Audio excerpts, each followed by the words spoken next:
प्रियंका की सास उर्मिला एक बहुत ही मुंहफट किस्म की महिला थी।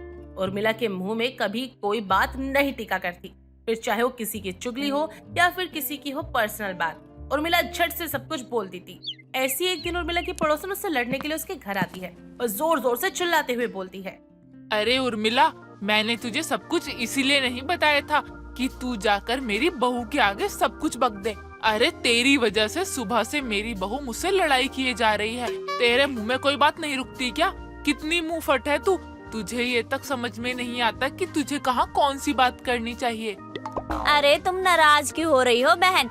गलती से बस मेरे मुंह से निकल गया। मैं दिल से तुम्हारे घर में कोई भी तहलका नहीं मचाना चाहती। पड़ोसन उर्मिला की कोई बात नहीं सुनती और शोर की आवाज सुनकर प्रियंका फटाफट से आती है, जिस पर पड़ोसन उसको सारी बातें बताती हैं। प्रियंका पड़ोसन को समझाते हुए बोलती है, माफ कर दीजिए आंटी जी, लेकिन आप तो जानती हैं ना मेरी माँ जी कितनी मुंहफट है।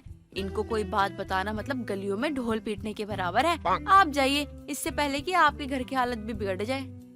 जैसे तैसे प्रियंका अपनी पड़ोसन को समझाकर वहाँ से भेज देती है और अपनी सास से बोलती है, माँ जी मैं थक गई हूँ। आप हर दिन किसी न किसी को लड़वाने के लिए घर में बुला लेती हैं। कुछ दिन पहले भी एक औरत आई थी, आज ये आई है। आखिर कब तक चलता रहेगा ये सब? अरे अगर कोई आपको कोई बात बताता है तो आप अपने पेट में नहीं रख सकती हैं क्या? ढिंडोरा पीटने की क्या जरूरत है?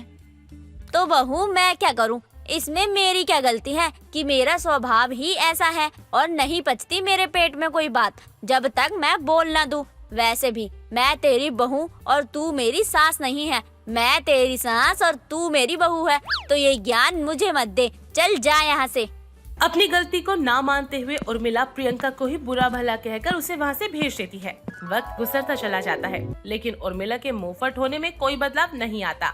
ऐसी एक दिन उर्मिला और प्रियंका एक फंक्शन में जाते हैं, जहाँ उसकी मुलाकात प्रियंका की दोस्त मीरा से होती है। मीरा को मेकअप का बहुत शौक था। मीरा प्रियंका से बात ही कर रही होती है, तभी उर्मिला बोलती है, बेटा एक बात बताओ, तुम्हारे पास जरूरत से ज्यादा पैसे हैं क्या, या फिर तुम्हें मेकअप करने की समझ नहीं है? जरा अपना चेहरा देखो शीशे में। तुम्हारी एक गाल ऐसा लग रहा है किसी ने थप्पड़ मार मार के लाल कर दिए हैं, और काजल तो तुमने इतना ज्यादा लगा रखा है कि पुरानी पिक्चरों की भूतनी जैसी लग रही हो। और ये बालों को क्या कर रखा है, ऐसा लग रहा है चिड़िया का घोंसला है। इससे अच्छा तो तुम फेयर लवली लगाकर तैयार हो जाते, बहुत अच्छी लगती। आंटी जी मैं पार्लर से तैयार होकर आई हूँ। पूरे 5,000 रुपए दिए हैं मैंने उस अपना ये मेकअप करने के लिए और ये हेयर स्टाइल बनाने के, और आप मेरी बेइज्जती कर रही हैं। बेइज्जती नहीं कर रही, सच बता रही हूँ। सब लोग तुम्हें देखकर हंस रहे हैं, लेकिन किसी ने नहीं बोला। पर मैं ऐसी नहीं हूँ। जो मेरे दिल में होता है वही मेरी जुबान पर होता है। जाओ बेटा, जाकर मुंह धो लो। उर्मिला की ऐसी बातें सुनकर मीरा को बहुत शर्मिंदगी महसूस होती है। बेचारी चुपचाप किसी को बिना बोले फंक्शन छोड़कर वहाँ से चली जाती है।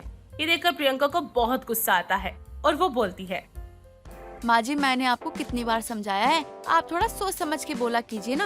अरे आपके मुंह में जो आता है आप बोल देती हैं। ये भी नहीं सोचती हैं कि सामने वाले को बुरा लगेगा या अच्छा। कम से कम बोलने से पहले सोच तो लिया करो। इतने सारे लोगों में आपने मेरी दोस्त की बेइज्जती कर दी। बेचारी के दिल पे क्या ही बीती होगी। इसमें बेइज्जती की बात क्या है बहू? वो जैसी लग रही थी मैंने वैसा ही बोल दिया। जो इतने लोग पीठ पीछे उसका मजाक बना रहे थे वो कुछ नहीं, मैंने मुंह पर बोल दिया तो तुम्हें मिर्ची लग रही है। जो सच बात होती है ना, उर्मिला हमेशा वही बोलती है। उर्मिला की बात सुनकर प्रियंका चुप हो जाती है और उसके बाद दोनों सास बहू फंक्शन से घर पर आ जाते हैं। वक्त गुजरता चला जाता है। अपने मुंह फट होने की वजह से उर्मिला न जाने बहुत सारे लोगों का दिल दुखा चुकी होती है। इस बात को उसे कोई पछतावा भी नहीं होता। ऐसी एक दिन प्रियंका और उर्मिला मेट्रो में कहीं पर जा रहे थे, जहाँ पर उर्मिला देखती है कि एक लड़का लड़की कसकर एक दूसरे की बाहों को पकड़े हुए खड़े हैं और दोनों चिपककर एक दूसरे से बातें कर रहे हैं। तभी प्रियंका अपनी सास को देखते हुए कहती है, माँ जी खबरदार, आपने इन लोगों को कुछ भी कहा तो मैं बहुत देर से देख रही हूँ। आप लड़का लड़की को घूर घूर कर देख रही हैं। वो जो कर रहे हैं वो उनकी मर्जी है, आपको बीच में बोलने की क्या जरूरत है? हाँ हाँ ठीक है। उर्मिला अपने आप को चुप रखने की कोशिश करती है, लेकिन बार बार लड़का लड़की को देखकर उसकी मुंहफट की आत्मा उसे बोलने पर मजबूर कर देती है। उर्मिला उस लड़का लड़की के पास जाकर उनसे बोलती है, बेटा तुम दोनों शादीशुदा हो क्या? जी नहीं आंटी जी। अच्छा, तो तुम दोनों मंगेतर हो गए हो? जी नहीं आंटी जी। अच्छा, तो तुम दोनों के घर पर तो तुम्हारे रिश्ते के बारे में पता ही होगा। जी नहीं आंटी जी, लेकिन आप ऐसे सवाल कर क्यों रही हो? सवाल इसलिए कर रही हूँ कि तुम दोनों ये सब क्या कर रहे हो। ये मेट्रो लोगों के सफर के लिए बनाई हुई है, तुम्हारा चुम्मा चाटी करने के लिए नहीं बनाई हुई। अरे शर्म करो, जहाँ हर तरफ कैमरे लगे हैं और बाकी जो इतने सारे लोग हैं वो अंधे थोड़ी ना है। तमीज से खड़े रहो, तमीज से बातें करो। ये क्या एक दूसरे के मुंह से मुंह भिड़ाकर तुम बातें कर रहे हो? आंटी जी, आपको इससे क्या मतलब? मतलब है आजकल की युवा पीढ़ी को बड़ों की तो कोई शर्म ही नहीं रह गई है। प्यार करना बुरी बात नहीं है, लेकिन अपने प्यार का पंचनामा इस तरह से लहराना ये बड़ी गलत बात है। उर्मिला की बात सुनकर सभी लोग वहाँ पर खड़े हो जाते हैं, जिसके बाद सभी लोग मिलकर लड़का और लड़की की खूब इंसल्ट करते हैं और अगले स्टेशन पर दोनों उतर जाते हैं। प्रियंका भी उर्मिला को लेकर कुछ ही देर बाद मेट्रो से उतर जाती है और बोलती है, माँ जी क्या है ये सब? अरे आपके साथ तो कहीं आना जाना ही बेकार है। पता नहीं आपको क्या ही दिक्कत है लोगों से। जो करना है उन्हें करने दीजिए ना। आपको क्या मतलब है? आपको हर किसी के बीच में राय देने की जरूरत थोड़ी है। सोचो, अगर वो लड़का लड़की आपको कुछ गलत बोल देते या फिर कुछ गलत हरकत कर देते तो आप क्या करती? बहू, मुझे मत समझा। मैं मानती हूँ कि मैं मुंहफट औरत हूँ, लेकिन इसका मतलब ये नहीं है कि कुछ भी गलत होता बर्दाश्त करूँ। बहू, जो चीज अच्छी नहीं है वो अच्छी नहीं है। और हाँ बहू, अगर तुझे मेरे साथ आने जाने में शर्म आती है तो मत आया जाया कर, पर मैं अपना स्वभाव किसी के लिए नहीं बदलूंगी। इतना कहकर उर्मिला गुस्से में पैर धमकाती हुई वहाँ से चली जाती है। वक्त गुजरता चला जाता है। उर्मिला अपने मुंहफट स्वभाव को यूं ही कायम रखती है। ऐसे एक दिन प्रियंका अच्छे से तैयार होकर बाजार जा रही होती है, तभी कुछ गुंडे उसे छेड़ते हुए बोलते हैं, ए छमिया, किधर जा रही है तू? आज अपनी बाहों में उठा के तेरे को छोड़ आता हूँ। हाय पतली कमर, तेरी मस्त जवानी, हमें भी दे दे मौका रानी।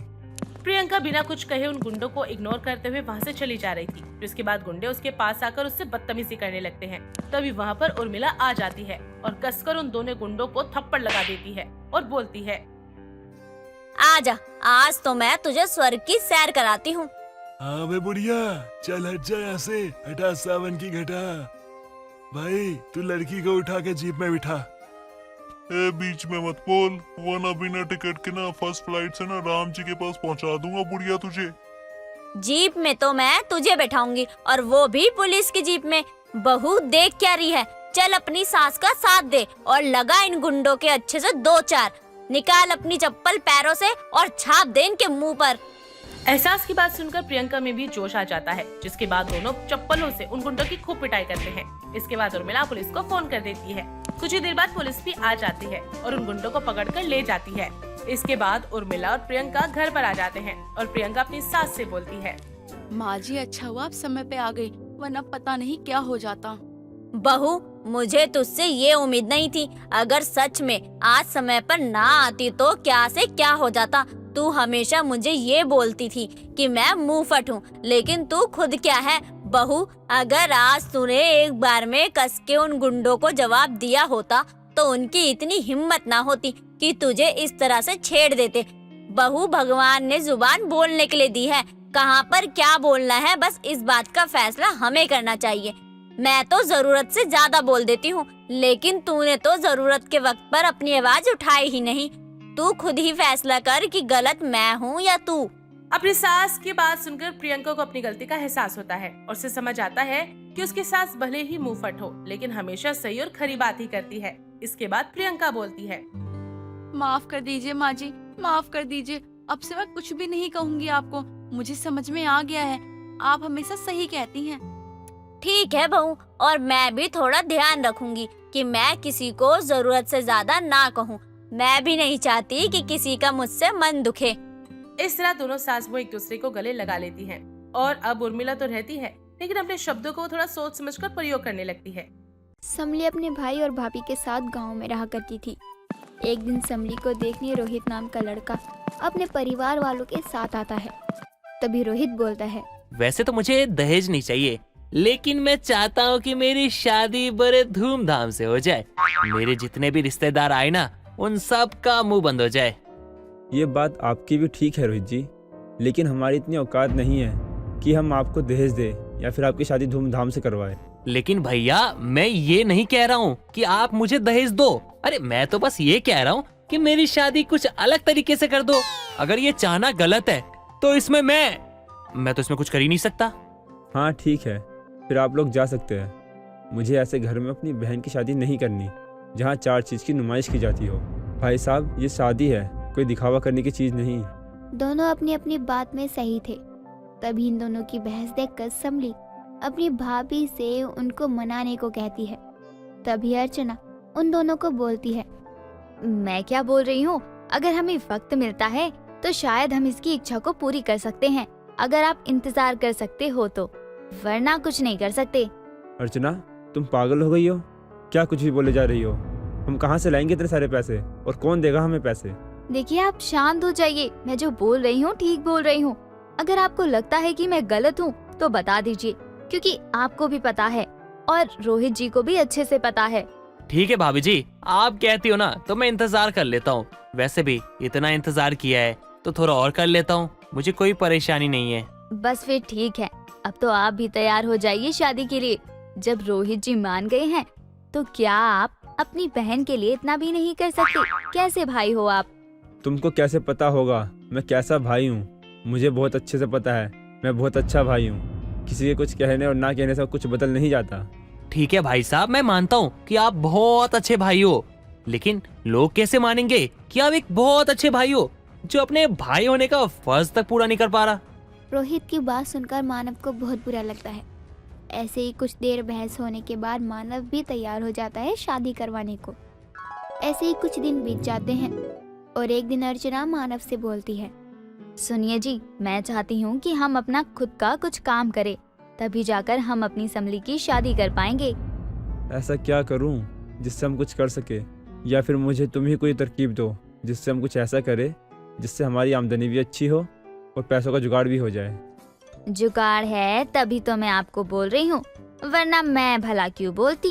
वैसे भी आपका काम इतना खास नहीं चल रहा, तभी तो मैं सोच रही हूँ क्या हम खाने पीने की दुकान खोल लें। खाने पीने की दुकान अगर मुमकिन है तो ठीक है, खोल लेते हैं, लेकिन कहाँ? यहाँ तो मुश्किल से ही कुछ बिक पाएगा। अगर हमें खाने पीने का दुकान लगाना है तो गांव के बाहर ही लगाना होगा। हाँ, मैंने भी इस बारे में बहुत सोचा था, फिर जाकर मुझे याद आया क्यों ना हम बाजार में ही खाने पीने की दुकान खोल ले। दुकानदार वालों को भूख भी लगती है, उनको गर्मा गर्म खाने को भी मिल जाएगा। इससे अच्छा और क्या हो सकता है? हाँ, ये बात तो तुमने अच्छी कही, लेकिन मेरे काम का तो सोचो, मेरा क्या होगा? मैं कैसे दो काम को संभालूंगा? आप अपना काम देखो, जब जब आपका काम बंद रहेगा तब तब आप बाजार वाले दुकान में रहना। वहाँ का सब कुछ पहले मैं और समली संभाल लेंगे अपनी काम से। अगर आप अपने काम से फ्री हो जाए तो आप संभाल लेना। अर्चना की बात मानव को बहुत अच्छी लगती है। समली के हाथ का प्याज का पराठा घर पर भी सभी को बहुत पसंद था, इसलिए अर्चना समली से बोलती है, समली, हमें तुम्हारे हाथ का प्याज का पराठा बहुत पसंद है। मैं चाहती हूँ हम अपने दुकान में प्याज का पराठा बनाकर बेचा करें, चाय के साथ पराठा या फिर सब्जी, कुछ भी खाए, प्याज का पराठा अच्छा ही लगता है। हाँ, ये तो अच्छी बात है। अगर मेरे हाथ का प्याज का पराठा घर वालों को अच्छा लगता है, शायद इसी बहाने बाहर वालों को भी पसंद आ जाए। देखते हैं कितना सफल होते हैं हम दोनों। सफल हो या ना हो, लेकिन हाँ, ये प्याज का पराठा सभी को जरूर पसंद आएगा। हम अब कल से ही दुकान जाया करेंगे, दोनों ननद भाभी प्याज का पराठा बेचेंगे और शादी करवाएंगे उन्हीं पैसों से तुम्हारी। आप दोनों को मेरे लिए कितना सोचना पड़ता है ना भाभी। अब तो मुझे लगता है शायद अब मैं आप दोनों के लिए बोझ बन गई हूँ। मेरी वजह से कितनी दिक्कत और परेशानी झेलनी पड़ रही है। बहुत मारूंगी, बहुत ज्यादा बात करने लग गई है तू। छोटी है, छोटी की तरह रहा कर। वैसे भी शादी की तैयारी सिर्फ मैं और तेरे भैया नहीं कर रहे, तुम भी तो हमारा साथ दे ही रही हो ना। दोनों ऐसे ही हमेशा साथ में बहुत प्यार से रहा करते थे। अगली सुबह दोनों घर का काम खत्म करके अपनी दुकान पर जाते हैं, जहाँ चाय, समोसे, सब्जी और समली के हाथ के बने स्पेशल प्याज के पराठे मिलते हैं। दोनों दुकान में पराठे बना ही रही होती हैं, तभी वहाँ रामू नाम का एक व्यक्ति आता है और बोलता है, अच्छा है बहुत बढ़िया, यहाँ बहुत सारी दुकानें हैं, लेकिन खाने पीने की दुकान नहीं थी। अच्छा किया, बहुत अच्छा किया तुम लोगों ने जो यहाँ खाने पीने की दुकान लगा दी। वैसे खाने में समोसे के अलावा क्या है? समोसों के अलावा मेरे हाथ का मजेदार प्याज का पराठा है। एक बार खाकर देखिए, बहुत मजा आएगा। इसके साथ चाय भी पी सकते हैं और सब्जी भी ले सकते हो। क्या कहा? प्याज के पराठे? अच्छा है, बहुत अच्छा है। ला दो, खा के देखता हूँ कि कैसा है। अगर अच्छा हुआ तो बोलूँगा अच्छा है, अच्छा है। हाँ, जरूर खाकर देखिए, आपको अच्छा लगेगा। अच्छा, सब्जी के साथ दूं या चाय के साथ? सब्जी के साथ खाना मुझे अच्छा लगता है, लेकिन चाय के साथ दे दो। इसी बहाने तुम्हारी चाय भी पी के देखूंगा कि वो कैसा है, क्या वो भी अच्छा है। बाद में सभी दुकानदारों को बताऊंगा कि तुम्हारी दुकान का खाना बहुत अच्छा है, अच्छा है। समली रामू को गर्मा गर्म पराठे बनाकर देती है। पराठे खाकर रामू बहुत तारीफ करता है। धीरे धीरे शाम तक सारे पराठे समोसे बिक जाते हैं। पहला दिन था और पहले ही दिन बहुत अच्छी बिक्री होती है। दोनों जैसे ही घर पहुंचते हैं, घर पर मानव उत्सुकता से दोनों से पूछता है, तुम दोनों अपना मुंह क्यों लटकाए हुए हो? क्या हुआ? आज का दिन कैसा बीता? कुछ बिक्री हुई या नहीं? अरे कुछ बोलोगे भी? अगर कुछ नहीं बोलोगी तो कैसे पता चलेगा? हाँ, मैं मानता हूँ पहला दिन कुछ ज़्यादा अच्छा नहीं जाता, लेकिन सब ठीक हो जाएगा। हाँ भैया, सब ठीक हो जाएगा। लेकिन कब? आज से ही सपना देखा था मैंने सब कुछ ठीक होने का, और देखो आज से ही सब कुछ ठीक हो गया। मतलब मैं कुछ समझा नहीं, साफ साफ बोलो। समली, तुम्हारे भैया ना बहुत बड़े वाले बेवकूफ हैं। इनको सारी बातें बहुत धीरे समझ आती हैं। अरे समली ने अभी आपको क्या कहा था कि सब कुछ आज से ही ठीक हो गया? इसका मतलब हमारा व्यापार चल पड़ा। अरे वाह, मैंने तो सोचा भी नहीं था कि आज से ही हमारा कारोबार इतना अच्छे से चल जाएगा। और आपको बता दूं, हमारी दुकान का प्याज का पराठा ना बहुत प्रसिद्ध हो गया है। हर किसी को समली के हाथ का बना प्याज का पराठा बहुत पसंद आया। हर कोई चाय और सब्जी के साथ ना प्याज का पराठा ही मांग रहा था। लेकिन अर्चना, हमारी समली की शादी के बाद हमारी दुकान में कौन प्याज के पराठे बनाया करेगा? अगर ग्राहकों को उनकी पसंद की चीज़ नहीं मिली तो वो दुकान बदल देंगे। मैं आपकी मदद करने हमेशा आया करूंगी भैया। वैसे भी मेरा ससुराल कौन सा दूसरे गांव में है। ऐसे ही हंसी खुशी से कुछ दिन बीत जाते हैं। अब समली के बनाए प्याज के पराठे पूरे बाजार में फेमस हो जाते हैं और अब छोटी सी दुकान बढ़कर बड़ी हो जाती है। कुछ महीनों बाद मानव के घर रोहित बात करने आता है और बोलता है, मानव भैया, वो 4 महीने गुजर गए, अब तो मेरी शादी करवा दो ना। हाँ, वैसे पैसे तो जमा हो गए ना? हाँ रोहित, अब तो इतने पैसे हो गए हैं कि मैं अपनी बहन की शादी करवा के तुम्हें दहेज भी दे सकता हूँ। और ये सब खुद समली ने ही किया है, वो भी प्याज के पराठे बेचकर। मानव भी अब अपनी बहन समली की शादी बड़े धूमधाम से करवाता है और बिना मांगे रोहित को ढेर सारा गिफ्ट देता है। समली भी अब अपने ससुराल चली जाती है, लेकिन हर रोज अपनी भाभी की मदद के लिए दुकान पर भी आया करती है।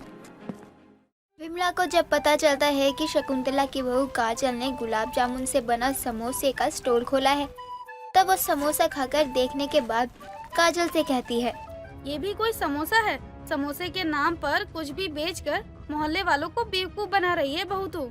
लेकिन विमला काकी, अब तक तो किसी ने मेरे गुलाब जामुन समोसे की बुराई नहीं की है। इसकी इस दुकान को तो मैं बंद करवा के रहूंगी। इतने टेस्टी समोसे मोहल्ले वालों की जुबान पर चढ़ गया तो सब खत्म हो जाएगा विमला। कहानी की शुरुआत होती है सुबह से। सुबह के समय शकुंतला की बहू काजल खाना बना रही होती है, जिसकी खुशबू से शकुंतला की नींद खुलती है। अरे बहू, आज क्या बनाने लग गई? मुझे तो खाने की खुशबू से ही नहीं रहा जाता, जबकि मैं सोचती हूँ अपने आप पर थोड़ा कंट्रोल कर लूँ। लगता है माँ जी आपकी नाक तक खुशबू पहुँच ही गई। बहू, मैंने कितनी बार कहा है कि घर में सादा उबला हुआ खाना बनाया कर, लेकिन तू भी कहाँ मानती है। अरे माँ जी, आपके लिए तो मैं खिचड़ी या दलिया बना दूंगी, लेकिन ये तो मैंने पापा जी के लिए बनाए हैं। उन्होंने कहा था कि आज उन्हें पनीर वाले छोले भटूरे खाने का मन है। बहू, उस बुड्ढे को और 10 बीमारियां हो जाएगी। तू समझती क्यों नहीं है? माँ जी, यही तो खाने पीने की उम्र है। अब इस उम्र में खाएंगे पिएंगे नहीं तो कब खाएंगे? और आपको थोड़ा भी खुद पर कंट्रोल नहीं है ना? पेट देखो, बस फैलता ही जा रहा है इनका। अरे तो अब क्या करूं? अब अपने पेट के बढ़ने के डर से अपनी मनपसंद चीजें खाना छोड़ दूं? अरे माँ जी, अगर आपका मन भी कर रहा हो पनीर वाले भटूरे खाने का तो खा लीजिए। इस उम्र में इतना मन मारना भी सही नहीं है। सही कह रही है बहू।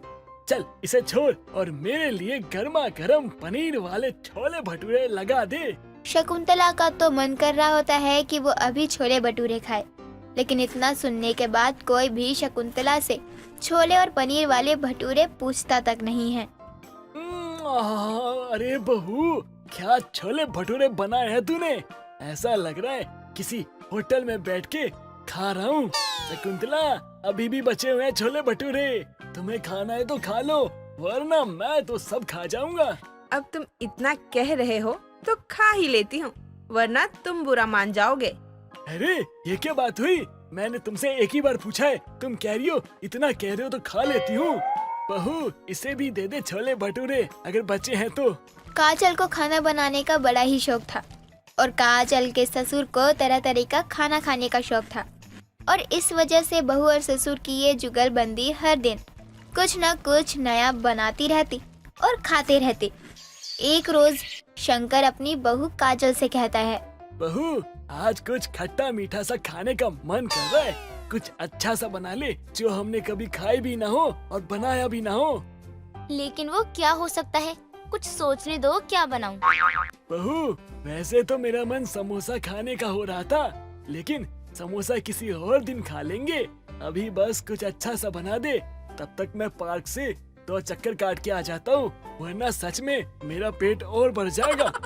ठीक है पापा जी, आप घूम लीजिए, तब तक मैं आपके लिए कुछ बना कर रखती हूँ। हाँ, और थोड़ा अपनी सास से बचकर बहू, वरना उसको तो तू जानती है, बिना मतलब के कलेश कर देगी और बाद में खुद ही बैठ के खा जाएगी।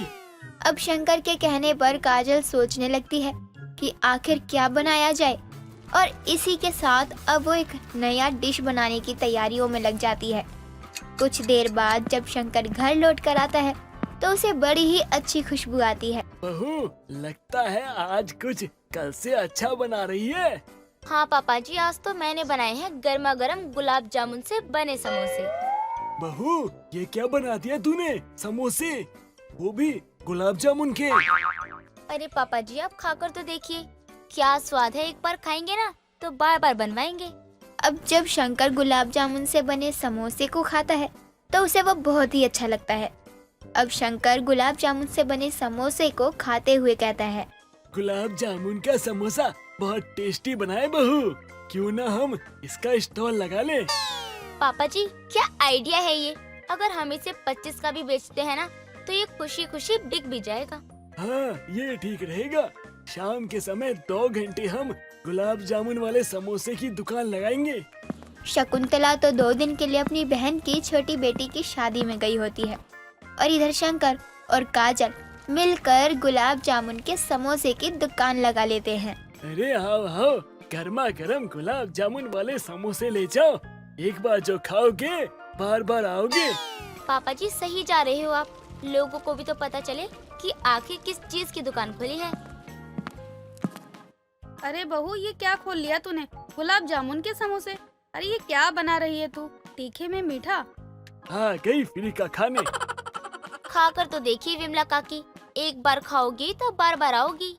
ला, जब इतना कह ही रही है तो मैं एक समोसा खाकर देखती हूँ। अरे ये शकुंतला की बहू ने क्या समोसे बनाए हैं, खाकर तो मजा ही आ गया।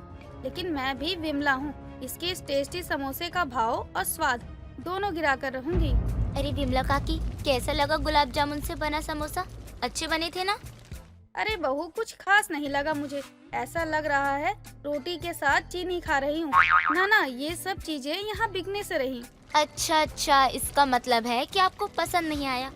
कोई बात नहीं विमला काकी, लेकिन अब तक जिसने भी ये समोसे खाए हैं ना, सबने इसकी तारीफ ही की है, बस एक आपको छोड़कर। अरे बहू, तू बहुत नादान है। तू भी किन की बातों में आ रही है? अरे शकुंतला की दूसरी आत्मा इसके अंदर ही तो होती है। अरे बहू, मैं तो कहता हूँ ये और ऐसे लोग जिनको हमारा समोसा पसंद ना आए, उन्हें अपने स्टॉल के आसपास आने भी मत दे। तो मैं कौन सा यहाँ रुकने या समोसे खाने के लिए मरी जा रही हूँ। अब विमला तो वहाँ से चली जाती है, लेकिन विमला के मन में ये बात खटक रही थी, अगर 1-2 दिन और शकुंतला की बहू ने समोसे का स्टॉल लगाया तो उसकी ये दुकान फेमस हो जाएगी। बहू, कल से हमें अपने समोसे के स्टॉल पर नींबू मिर्ची लगाना पड़ेगा। देख रही है ना, काली बिल्ली कैसे नजर गराए हुए आ रही है। और हाँ, आने जाने वाले ग्राहकों को गिन भी रही है। अरे जाने दीजिए पापा जी, वैसे माँ जी हमारी इस कदम से नाराज तो नहीं होंगी ना? अभी उसे आने में कई दिन है और आज तो वैसे भी अच्छा खासा गुलाब जामुन का समोसा बिक चुका है। तो 2-3 दिन ऐसा ही रहा ना, तो शकुंतला के मुंह खोलते ही पैसा दे मारेंगे उसके मुंह पर। पापा जी, मुझे तो माँ जी के गुस्से से डर लग रहा है और कुछ नहीं। और बाकी बिमला काकी तो उनके आते ही कान भरेंगी। काजल और शंकर ने गुलाब जामुन से बने समोसे की दुकान तो लगा ली थी, लेकिन उन्हें भी शकुंतला के आने का इंतजार था। अब जैसे ही शकुंतला अपनी बहन के घर से वापस आती है, उसे पता चलता है कि उसकी बहू और पति मिलकर एक समोसे की दुकान चला रही है। बहू, मैं ये क्या सुन रही हूँ? जी माँ जी, मैं कुछ समझी नहीं कि आप कहना क्या चाहती हो। मैं जो कहना चाह रही हूँ, तू और बुढ़ा दोनों अच्छे से जानते हो। ए सक्कू, डोंट कॉल मी बुड्ढा। हाँ तो क्या अब इस उम्र में क्या तुम्हें इमरान हाशमी कहूँ? बड़ी मिर्च लग रही है बुढ़े सुनने पर। माँ जी, मुझे पता है आपको मेरे और पिताजी के गुलाब जामुन का समोसा स्टॉल के बारे में पता चल गया होगा। मुझे यही दिन देखना बाकी रह गया था। वो तो भला हो विमलू का, जो रास्ते में मुझे वो मिल गई। बेचारी मुझे स्टैंड से लेकर आई है। माँ जी, वो आपको भड़का रही है। आप मेरी बात मानिए, मैं और पापा जी बस शाम के समय कुछ देर के लिए समोसे का स्टॉल लगा रहे हैं। नहीं नहीं, मुझे मोहल्ले में रुतबे वाली जिंदगी चाहिए। ये सब काम कोई नहीं करेगा। शंकर ये सब सुनकर वहाँ से अपने कमरे में जाता है और 2-3 दिन की जितनी भी समोसे की दुकान से कमाई हुई थी, वो लाकर शकुंतला को देते हुए कहता है, गिनो इसे, कितने हैं ये? और जितने भी है ना, सब मैंने और बहू ने इन 3 दिन के अंदर कमाए हैं, वो भी समोसे के स्टॉल से। क्या बात कर रहे हो? ये तो अच्छी खासी कमाई कर ली है तुम लोगों ने। शकुंतला का भी पैसा देखने के बाद मन बदल जाता है और वो अपनी बहू काजल से कहती है, बहू, मैं तेरे इस कदम से बहुत खुश हूँ। वो तो बिमला ने मेरे कान भर दिए, वरना मुझे क्या जो इतने अच्छे पैसे के लिए मैं तुम दोनों को कुछ बोल सकूं। देखा बहू, मैंने कहा था ना, पैसे के आगे सक्कू किसी की नहीं है।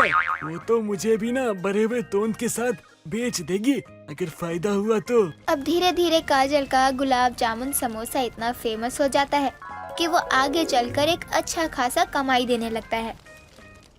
दोस्तों, अगर आपको ये कहानी पसंद आई तो इसे लाइक करें, शेयर करें और कमेंट करके बताएं कि कहानी में आपको सबसे अच्छा क्या लगा।